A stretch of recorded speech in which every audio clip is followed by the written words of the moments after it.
하나님은 살아계십니다.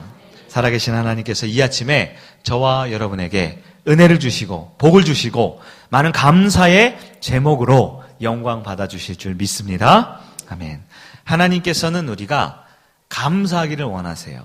왜냐하면 감사는 그 감사가 끝이 아니라 감사는 또 다른 감사의 열매를 맺게 해주시기 때문입니다. 우리가 주님 앞에 감사를 드릴 때 내가 주님 앞에 드린 감사보다 더 큰 감사로 주님이 보응해 주실 줄 믿습니다. 아멘. 우리 앞뒤 좌우에 계신 분들과 밝은 미소와 함께 이렇게 인사를 할까요? 더 많이 감사하겠습니다. 인사합니다. 아멘. 아멘. 네, 우리 1.5층에 우리 중2층에 우리 주일학교 아이들과 또 영화부 아이들이 함께 예배를 잘 드리고 있어요. 네, 오늘 추수감사주일 이렇게 복된 날 되게 해주신 거 감사합니다. 우리 그리스도인에게는 이 세 가지 모습이 나타납니다. 어떤 사람이 하는 말을 들어보면 그 사람의 말을 들어보면 그 사람의 마음에 무엇이 가득한지를 알 수가 있습니다. 주님께서 말씀하시기를 사람은 그 마음에 가득한 것을 말하게 되어 있다. 이렇게 말씀을 하셨어요. 바리새인은 바리새인의 말을 하고 제자들은 제자의 말을 하고 우리 주님께서는 주님의 말씀을 하시는 것이지요. 여러분은 오늘 예배를 드리기 전까지 과연 어떤 말을 하고 있습니까? 성도들은 보통 세 가지 큰 언어의 습관이 있어요. 어떤 분들은 입술에 불평과 불만이 담겨있는 분들이 있습니다. 늘 그 입술을 보면 원망하는 말, 불평하는 말, 힘들다, 어렵다, 심지어는 죽겠다. 이 사람은 왜 저래? 저 사람은 왜 저래? 이렇게 불평의 습관을 갖는 분들이 믿음을 가지면, 은혜를 받으면 어떻게 되느냐? 일을 하면서도 불평을 또 해요. 일을 하면서도 계속 입술에는 불평과 원망과 다른 사람을 이렇게 힘들게 하는 말을 하는 분들이 있어요. 어떤 분들은요, 이 입술에 늘 죄송하다는 말을 입에 달고 사는 분들이 있어요. 미안합니다, 죄송합니다. 그런데 미안합니다, 죄송합니다 하는 말은 그 어려운 상황을 넘길 수는 있으나 결코 주변에 있는 사람들이 행복해지지 않습니다. 나중에는 정말 죄송합니다, 미안합니다라는 말이 반복적으로 되면 저분이 정말 죄송한가? 아니면 그 입술에 그냥 죄송이 붙었는가? 의심하게 될 수도 있죠.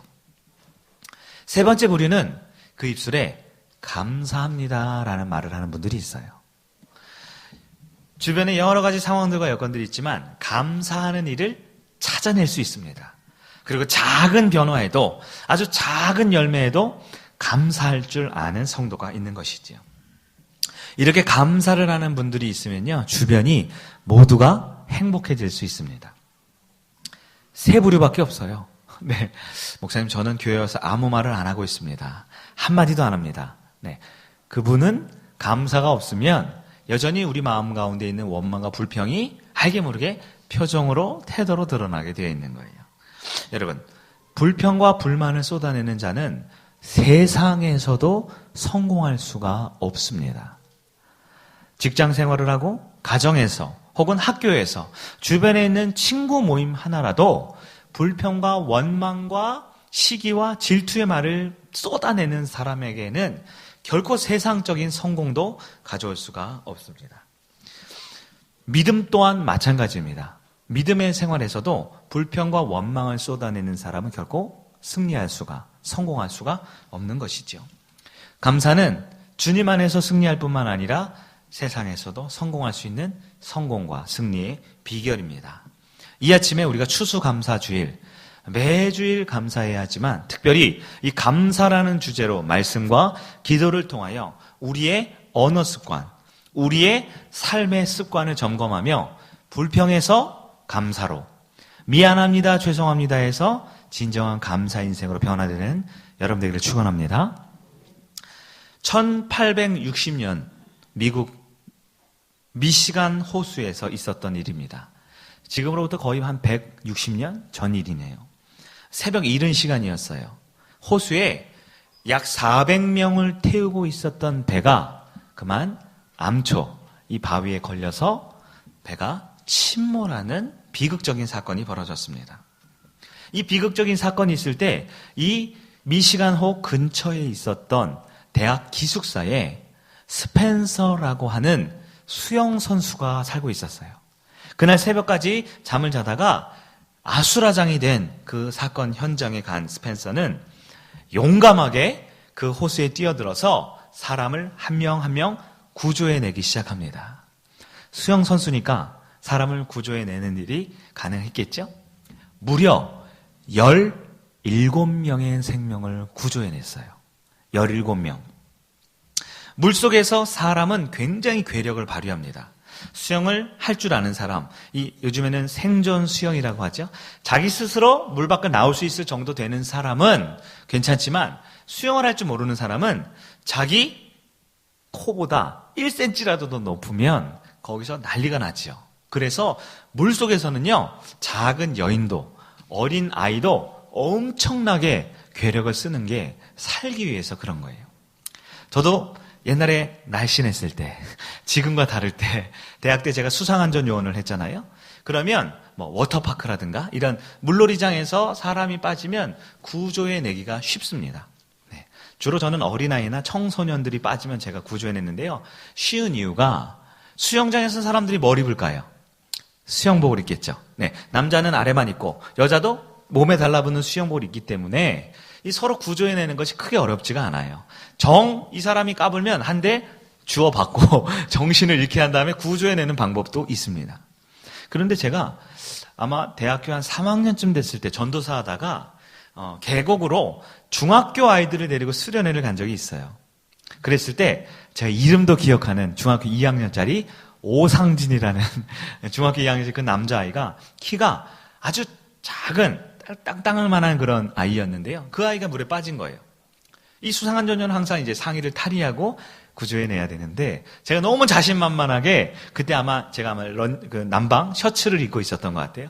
그냥 그 아이를 구조한다라고 몇 걸음 들어갔다가 그 아이에게 옷이 완전히 잡혀서 같이 죽을 뻔했잖아요. 그래도 아이들을 몇 명 구조해본 사람인데 너무 부끄럽고 창피하게 같이 죽을 뻔했어요. 왜냐하면 물속에 사는 사람이 엄청나게 힘이 센 거예요. 스펜서라는 수영 선수는 17명의 물에 빠진 사람을 건져냅니다. 결코 쉬운 일이 아니에요. 한 사람을 겨우 실랑이를 해서 그 사람을 물속에서 데리고 육지로 건져냅니다. 그럼 쉬지도 못하고 다시 뛰어들어가요. 수영을 해서 가야 합니다. 거기서 그 사람과 실랑이를 벌이다가 또 구조해냅니다. 1명, 2명, 3명, 16번째 사람까지 구조해내고 온몸에 탈진이 되고 기진맥진했을 때 또 수영선수의 사명감을 가지고 마지막 그 한 사람을 건져냈어요.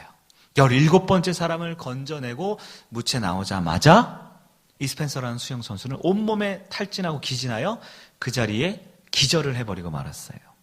그리고 저체온증과 몸에 과도한 이 피로감과 스트레스로 그 당시 의학으로는 그 스펜서를 소생시킬 수가 없었습니다. 그 길로 스펜서는 병원에 가서 약 7년 동안 한 번도 일어나지 못하고 병상에 있다가 32살의 아주 젊은 나이로 세상을 떠나게 되었다고 합니다. 이 미시간 여객선 사고를 다큐멘터리에서 취재를 했어요. 우리 얼마 전에 있었던 2014년에 있었던 우리 세월호라는 우리 불행한 사건을 여러 방송에서 다큐멘터리로 제작을 하고 국민들에게 이 안전에 대한 것을 강조하잖아요. 그 당시 미국에서도 이 400명 가까운 사람이 물에 빠져 죽은 이 엄청나게 큰 비극적인 사건을 다큐멘터리로 제작을 합니다. 그때 기자가 이 17명을 구한 영웅 스펜서를 인터뷰하기 위해 찾아갔어요. 그러면서 질문을 하죠. 스펜서 씨, 당신이 17명을 구하다가 몸이 이렇게 되었는데 그 17명이 원망스럽지 않습니까? 그러자 스펜서는 병상에 누운 채 가볍게 미소를 짓습니다. 그러면서 이런 말을 해요. 기자님, 그 중에서 저에게 찾아와서 감사를 표한 사람은 딱 한 사람밖에 없었습니다. 딱 한 사람이요. 기자가 굉장히 놀랍니다. 아니 17명이 그날 죽을 수밖에 없는데 목숨을 건진 받았는데요. 당신은 TV에도 나오고 대대적으로 영웅이라고 알려졌는데요. 그 16명은 도대체 왜 한 번도 연락을 안 했답니까? 그래서 이 스펜서가 이렇게 말합니다.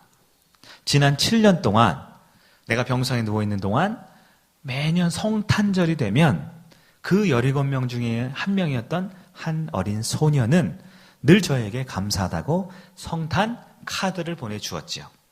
하지만 그 한 소녀가 나에게 감사하다라는 그 한마디 때문에 나는 그 모든 원망을 잊을 수 있었습니다.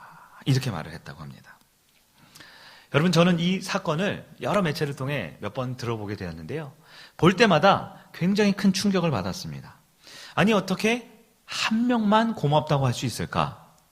이게 물질적으로 한두 푼의 문제가 아니라 사람의 생명에 오가는 문제인데 그 16명은 왜 감사를 하지 못했을까? 제가 생각을 해봤어요. 그 16명은 과연 어떤 사람들이었을까? 아마 그들 중에는 이런 사람들도 있었을 것 같아요. 아마 그 목숨을 건진 사람들은 스펜서, 자기를 구해준 사람은 까맣게 잊어버리고 내가 왜 그 배를 탔을까? 아무개가 나보고 여행 가자고 해가지고 그 사람 때문에 내가 이런 화를 당한 거 아니야. 그날 그 배를 안 탔으면 내가 이런 재수 없는 상황을 치르지 않았을 텐데. 생명을 구원받았음에도 불구하고 자신에게 있었던 일을 원망하고 불평하면서 다시는 이런 재수 없는 일을 경험하지 않았으면 좋겠다 라고 이것에 불평하는 사람들이 분명히 있었을 거예요. 어떤 사람들은 스펜서가 나를 구해줬다고? 그 사람은 어디 있어? 몸에 장애를 입어서 일어날 수 없다고? 아마 그 감사하는 마음도 있었겠지만 아까 우리 서론에 성도의 여러 유형을 본 것처럼 미안한 마음에, 죄스러운 마음에 차마 스펜서에게 다가가지 못하고 그냥 멀리서만 미안해하고 죄책감 가운데 그러다가 시간을 흘려보내는 사람들도 있지 않았을까? 그러나 그 중에 단 한 사람은 스펜서에게 찾아와 감사합니다. 매년 한 번이지만 성탄절마다 감사의 표시를 했다라는 거예요. 여러분, 스펜서를 지난 7년 동안 살아있게 한 것은 그 한 명의 감사였습니다. 많은 사람들은 오늘도 예배를 드리고 하나님의 자녀로 살아가지만 하나님께 감사함보다는 이 죄책감이나 미안한 마음으로 살아가는 분들이 있어요. 많은 성도들은 하나님께 감사하는 게 아니라 내 삶에 있는 힘들고 어려운 순간, 그 눈앞에 보이는 상황에 원망과 불평을 하면서 살아가는 사람들도 있다라는 겁니다. 여러분은 어떤 유형의 사람입니까? 나는 과연 나의 생명을 건져주시고 구원해주신 주님을 향해 나는 과연 어떤 마음으로 살아갑니까? 160년이 지났지만 이 사건이 성경에도 그대로 나타나는 것을 볼 수 있어요. 우리가 오늘 읽었던 누가복음 17장 11절로 19절까지 말씀을 보면 예수님께서 10명의 나병 환자, 요즘에는 이 나병 환자를 한센병이라고 따로 부르지요. 그리고 옛날 성경을 보면 나병 환자를 뭐라 불렀습니까? 네, 문둥병이라고 불렀습니다. 이 문둥병은 불치병입니다. 최근에 와서야 이 문둥병, 나병, 한센병에 대한 백신이 개발되어서 이제 더 이상 이 병은 현존하는 인류에게 더 이상 발생하지 않는다라고 알려져 있지만 당시만 해도요. 이 한센병, 나병은 고칠 수 없는 병이었기에 부정했기에 제사장에게 나병 판정을 받으면 가족은커녕 성 안에 들어올 수도 없는 쫓김당해서 이 구걸을 해서 겨우 목숨이 닿을 때까지 비참한 인생을 살 수밖에 없었습니다. 그 나병 환자들은 모여 살았지요. 10명이. 예수님께서 그 나병 환자의 병을 고쳐주셨습니다. 그런데 오늘 본문의 기사에 따르면 그 중에 예수님께 돌아와 감사했다라는 사람이 몇 명일까요? 단 한 명이었습니다. 분명 이 사건은 저와 여러분에게 주는 교훈이 훌륭한 인격으로 예절을 갖추는 사람으로 미안한 일이 있으면 미안하다, 감사한 일이 있으면 꼭 감사하다라고 말하는 것이 좋은 인생이다라는 것을 가르쳐주는 게 아닙니다. 이 본문에는 분명 우리의 성도의 인생이 주님께 받은 은혜와 축복이 있는 우리 그리스도인의 인생이 9명의 인생처럼 살 것인가, 아니면 단 한 사람의 인생으로 감사할 것인가, 그 감사를 위해 주님을 다시 만날 것인가, 우리에게 물어보고 있다라는 거예요. 이 아침에 우리가 나의 믿음, 나의 감사하는 모습을 본문을 통해 한번 확인해 보기를 바랍니다. 9명은 왜 감사를 못했을까요? 9명은 왜 감사를 못했을까요? 제가 이 본문을 묵상하면서 나쁜 사람들 이렇게만 생각을 하다가 기도하는 중에 그 사람들은 왜 그랬을까? 왜 그래야만 했을까? 그거 잠시 와서 감사하는 거 돈 드는 것도 아닌데 왜 그랬을까? 제가 이 본문을 보면서 느낀 것들이 있어요. 첫째로 아마 이 문둥병 걸린 사람들은 체면 때문에 돌아오지 못한 사람들이 있었을 거예요. 한 병 걸리면 고칠 수 없는 불치병이라고 했죠. 그런데 기적적으로 고침받았습니다. 그러면 이 문둥병에서 고침받는 사람들의 마음에는 다시는 과거로 돌아가고 싶지 않아. 다시는 그 비참했던 일을 기억하고 싶지도 않아. 사람들에게 내가 문둥병 환자였다라는 것을 혹시라도 알려지면, 혹시 그 사실이 들키면 더 다른 피해를 입을지 몰라 하는 두려운 마음, 과거로 가고 싶지 않았던 모습 가운데 주님 앞에 나갈 용기를 내지 못했던 겁니다. 오늘날 많은 성도님들이 문제가 있을 때, 어려움이 있을 때 기도를 하십니다. 간절히 기도하고 응답을 받아요. 그런데 많은 경우, 아주 많은 경우 기도의 응답 이후로 그 기도가 멈춰지는 분들이 있습니다. 왜 그럴까요? 그런 분들의 마음을 들여다보면 다시는 이런 문제를 겪고 싶지 않아. 다시는 이런 어려움을 겪고 싶지 않아. 다시는 이런 비참함에 들어가고 싶지 않아. 즉 나의 문제 해결에만 집중하게 되면 문제를 해결해 주신 주님을 찾을 수도 볼 수도 없게 되는 것이지요. 어떤 나병 환자들은 우선순위가 다른 데 있었던 분들도 있었을 거예요. 그동안 이 나병원으로 얼마나 가족의 품을 떠나서 사랑하는 부모님과 형제와 가족, 아내와 남편 혹은 자식들, 사랑하는 친구들과 벗과 한 번도 만날 수 없는 격리된 생활을 하고 있었습니다. 그 마음에 한 번만 보고 싶다. 한 번만 만나고 싶다. 다시 그들을 품어보고 싶다. 얼마나 마음에 소망이 있었을까요? 제사장에게 가서 문둥병이 나았다라는 판정을 받자마자 물론 고쳐주신 예수님도 고맙지만 그의 마음에 가득한 것은 사랑하는 내 우선순위가 다른 데 있었던 거죠. 우리가 기도를 하고 응답을 받을 때 왜 감사가 없습니까? 내 문제 해결, 그 문제에만 너무 집중하면 문제 해결을 받았음에도 불구하고 주님이 보이지 않습니다. 가정에 어려움이 있습니다. 물질의 고통이 있습니다. 육체의 극심한 괴로운 질병 가운데 있어요. 자녀가 넘어졌습니다. 또한 가족들이 탈선을 했습니다. 이런 고통의 문제를 힘들 때는 주님을 의지하는데요. 그 사랑하는 가족이 돌아오고 문제가 해결되고 가정에 평안과 기쁨이 돌아오면 내 마음에 가득한 것이 바로 그 문제 해결이었기에 그 사랑한 사람 얼굴 쳐다보느라, 그 돌아온 자식 얼굴 쳐다보느라, 물질의 문제, 건강의 문제 해결된 그 행복한 상황에 젖어 있느라 주님을 보지 못하는 사람들이 있다라는 거예요. 감사의 열매를 맺게 해주신 그 하나님을 바라보지 못하고 해결된 문제만 좋아하다 보면 다시 주님 앞에 돌아와 감사할 수 없게 되는 분들이 있다라는 거죠. 무엇보다 감사할 수 없는 가장 큰 이유는 그 마음에 믿음이 없기 때문입니다. 오늘 본문에 따르면 무엇보다 그 9명에게는 믿음이 전혀 없었습니다. 믿음이 없는 사람은 눈앞에 기적이 있으면 그저 행운이라고 여길 뿐 하나님을 볼 수 없는 것입니다. 믿음이 없는 자들은 눈앞에 어떤 좋은 일이 있고 문제가 해결되면 잘 됐다라고 기뻐하기만 할 뿐, 자기의 영광, 자기의 기쁨일 뿐 하나님의 역사를 볼 수 있는 믿음의 눈이 닫혀버린 것이지요. 여러분, 감사가 없는 가장 큰 이유가 무엇입니까? 가장 큰 이유는 하나님을 볼 수 있는 믿음이 없기 때문입니다. 여러분, 믿음이 없으면 하나님을 볼 수 없고 믿음이 없으면 감사할 수가 없는 것입니다. 그러나 반대로 믿음이 있으면 하나님을 볼 수 있습니다. 믿음이 있으면 감사할 수 있는 것입니다. 인간은 체면 때문에 감사하지 않습니다.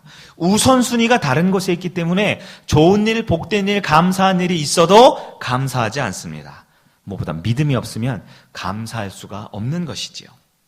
왜냐하면 인간의 본성은 내 필요가 제일 중요하거든요. 내 기도가 제일 중요하거든요. 내 상황이 제일 중요하거든요. 그렇게 내 자아가 중요하면 결코 역사하시는 하나님을 볼 수 있는 믿음의 눈이 없다라는 것이지요. 그러나 오늘 본문 15절에 따르면, 오늘 본문 15절을 우리 다시 한번 읽어보겠습니다. 15절 시작. 그 중에 한 사람이 자기가 낳은 것을 보고 큰 소리로 하나님께 영광을 돌리며 돌아와. 아멘. 하나님은 감사할 수 없는 여러 여건 가운데도 그 중에 한 사람, 그 한 사람을 돌아와서 감사하게 하셨습니다. 우리가 정확하게 영적으로 보면 돌아와서 감사할 수 있도록 그의 마음에 믿음을 넣어주셨다라고 우리는 볼 수 있는 거죠. 하나님은 한 사람을 다시 만나주셨어요. 9명의 사람은 한 번씩 스쳐 예수님을 만났지만 그 중에 한 사람은 다시 주님을 만날 수 있었습니다. 그러나 그 다시 만나게 된 계기는 그의 삶에 감사가 있었기 때문이고, 감사는 반드시 그의 마음의 중심에 믿음이라는 것이 있기 때문에 가능하다라는 거예요. 하나님은 한 사람에게 감사하게 하심으로 그를 다시 예수님을 만날 수 있게 해주셨습니다. 사랑하는 설교 성도 여러분, 우리는 이 아침에 주님을 다시 만나러 모였지요? 이렇게 모일 수 있는 것은 주님께서 우리 마음에 믿음과 감사를 주셨기 때문입니다. 인간은 좋은 일이 있을 때 나의 영광, 나의 기쁨으로 끝냅니다. 하지만 하나님께서는 사랑하고 선택한 자녀들에게는 그 기쁨과 함께 믿음을 주시기 때문에 반드시 주님 앞에 감사로 나아갈 수가 있게 되는 것이지요. 16절에 따르면, 오늘 보면 16절을 같이 한번 읽어볼까요? 시작. 예수의 발 아래에 엎드려 감사하니 그는 사마리아 사람이라. 아멘. 15절에 보면 큰 소리로 하나님께 영광 돌리죠. 16절에는 예수의 발 앞에 엎드려서 경배하죠. 여러분, 큰 소리로 외쳤다. 뭘 외쳤을까요? 자신이 어떤 상태에서 병고침을 받았어요? 문둥병이죠. 큰 소리로 외칠 때 자신의 과거, 자신의 수치스러운 모습, 자신의 죄인된 모습을 고백하지 않으면 큰 소리를 낼 수 있는 게 아니에요. 그냥 예수님 최고예요, 이렇게만 큰 소리 냈을까요? 아니죠. 죽을 수밖에 없는 내가, 죄인된 내가, 이 나병에 걸린 내가 예수님 때문에 내가 고침받았습니다. 하나님께 영광을 올려드립니다. 여러분, 큰 소리라는 것은 자신의 모든 것보다 주님께 영광을 돌리는 마음이 있다는 거예요. 예수님 앞에 엎드립니다. 우리는 얼마든지 감사합니다 말할 수 있죠. 행동으로 할 수도 있고 표현으로 할 수도 있습니다. 그러나 엎드려 경배한다라는 것은 위선이나 가식이 아니라 그 마음의 중심에 진정한 감사가 있었다라는 것을 말하죠. 오늘 본문에선 예수님께서는 이렇게 한 사람이 감사할 수 있는 근본적인 이유를 알려주십니다. 우리 다 같이 19절 마지막 절을 한번 읽어보겠습니다. 19절 시작. 그에게 이르시되 일어나 가라, 내 믿음이 너를 구원하였느니라 하시더라. 아멘. 그 한 사람에게는 무엇이 있었습니까? 믿음이 있었습니다. 정확하게는 주님이 믿음을 주신 거지요. 그러나 그 믿음이 있는 사람은 반드시 그 믿음의 열매가 무엇으로 나타날까요? 감사함으로 나타나는 거예요. 여러분, 이 시간 우리가 예배를 드립니다. 우리의 예배, 하나님 앞에 진정한 감사함이 넘치는 여러분들을 축원합니다. 하나님 우리의 외모나 겉모습을 보는 분이 아니에요. 우리의 중심을 정확하게 보고 계십니다. 우리 마음의 중심에 하나님을 향한 진정한 감사가 있다라는 것은 주님이 우리의 영혼에 믿음을 주었다라는 증거가 되는 것입니다. 하나님은 중심을 보시지요. 그리고 그에게 믿음을 주시고 감사하게 하실 때 놀라운 것은 믿음으로 감사하는 자는 그 감사가 끝이 아니라는 거예요. 반드시 그 감사에는 더 큰 감사의 열매가 이어집니다. 감사라는 것은 참 놀라운 하나님의 창조물입니다. 이 감사라는 것은 하나님이 직접 만드신 아주 귀한 창조물이에요. 돈만 귀한 게 아니라, 건강만 귀한 게 아니라, 감사라는 것을 한번 받으면요, 이 감사는 한번 감사드리면 끝나는 게 아니라 더 많은 감사할 거리를 반드시 주신다라는 거예요. 오늘 본문을 볼까요? 이 한 사람의 감사는 무엇을 낳습니까? 그 육신의 질병을 고침받는 것으로 끝나는 것이 아니라 영생의 구원을 얻게 되었다라는 사실을 믿는 여러분들에게 축원합니다. 9명의 인생은요, 육신의 병은 고침받았지요. 그러나 그들에게는 믿음도 없고 감사도 없습니다. 믿음도 없고 감사 없는 인생은 육신의 몸이 고침받은 것은 하루 이틀이면 잊어버려요. 길어야 한 달, 두 달, 1년, 2년이면 그 기뻤던 것은 사라집니다. 다시 일상으로 돌아가서 믿음이 없고 감사가 없는 인생은 그러다가 그냥 생을 끝내는 거예요. 그러다가 아무 이유가 없는 삶을 마감합니다. 그러나 한 사람은 어떻습니까? 한 사람은 그의 육신의 질병을 고침받은 것뿐만 아니라 그의 영혼의 고침을 통하여 영생을 누리는 진짜 축복을 받게 됨을 믿는 여러분들에게 축복합니다. 여러분, 이 아침에 하나님께서 추수감사주의를 정하셨습니다. 의미를 잘 아셔야 돼요. 우리 성도들이 마음을 모으고 정성을 모으고 물질을 모으고 과일과 헌물을 모아서 하나님께 감사하는 날입니까? 그러면 우리가 감사드리고 싶은 날에 드리면 되는데 하나님께서 이 날을 제정하셨습니다. 왜 하나님께서 이 날을 정하셨을까요? 그것은 주님이 감사를 받기 위함이 아닙니다. 저와 여러분에게 더 큰 감사의 열매를 주시기 위한 축복의 날, 은혜의 날임을 믿기를 바랍니다. 우리는 이 축복의 날을, 이 감사의 날을 통하여 내 마음과 정성과 내 모든 몸을 주님께 감사를 드릴 수 있습니다. 어떻게 보면 형식적이지요. 어떻게 보면 늘 하는 것 같이 반복적인 예배이지요. 그러나 하나님께서는 우리에게 특별하게 이러한 예배의 장소와 특별한 날을 주심으로 더 감사를 표현할 수 있도록, 더 주님 앞에 더 큰 감사의 제목을 받을 수 있도록 만들어주시는 그 사랑을 기억하기를 바랍니다. 이 아침 우리 성일교회 추수감사 예배를 주님 앞에 드립니다. 인간은 수많은 이유와 환경과 여건으로 이날 주님 앞에 나오지 못합니다. 분명히 이유가 있습니다.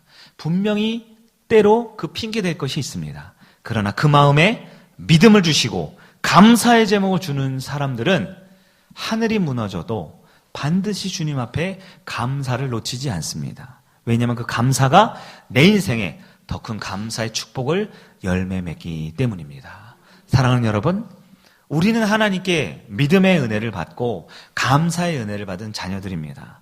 이 아침에 우리가 예물도 드렸고 찬양도 드렸고 예배도 드리지만 우리 마음의 중심을 보시는 하나님께 진정 주님을 사랑합니다. 주님의 은혜 아니면 살아갈 수 없습니다. 그 감사에 내 전 인생을 올려드리는 여러분에게를 축원합니다. 주님은 반드시 보응하십니다. 악한 자에게도 보응하시지만 주님께 감사드리는 자에게 갚을 수 없는 놀라운 감사의 제목을 주시는 주님인 줄 믿습니다. 감사는 축복의 통로입니다. 감사는 절망의 상황에 있을지라도 주님을 만날 수 있는 유일한 통로입니다. 말씀을 정리하겠습니다. 오늘 본문에 한 사람에게 주님은 그를 사랑하셨고 그에게 믿음을 주셨습니다. 그 믿음은 반드시 감사라는 열매로 입술의 감사, 물질의 감사, 전 인생과 인격의 감사를 통해 하나님 앞에 나아가 다시 주님을 만날 수 있게 만들어 주셨습니다. 이 아침 주님을 꼭 만나는 여러분들을 축원합니다. 이 시간 공간적인 만남 또한 관계적인 만남을 넘어 영적인 만남으로 주님 앞에 내 모든 것 올려드릴 수 있는, 그래서 내 인생 더 큰 축복으로 넘치는 저와 여러분의 인생 되기를 주님의 이름으로 축원합니다. 우리 자리에서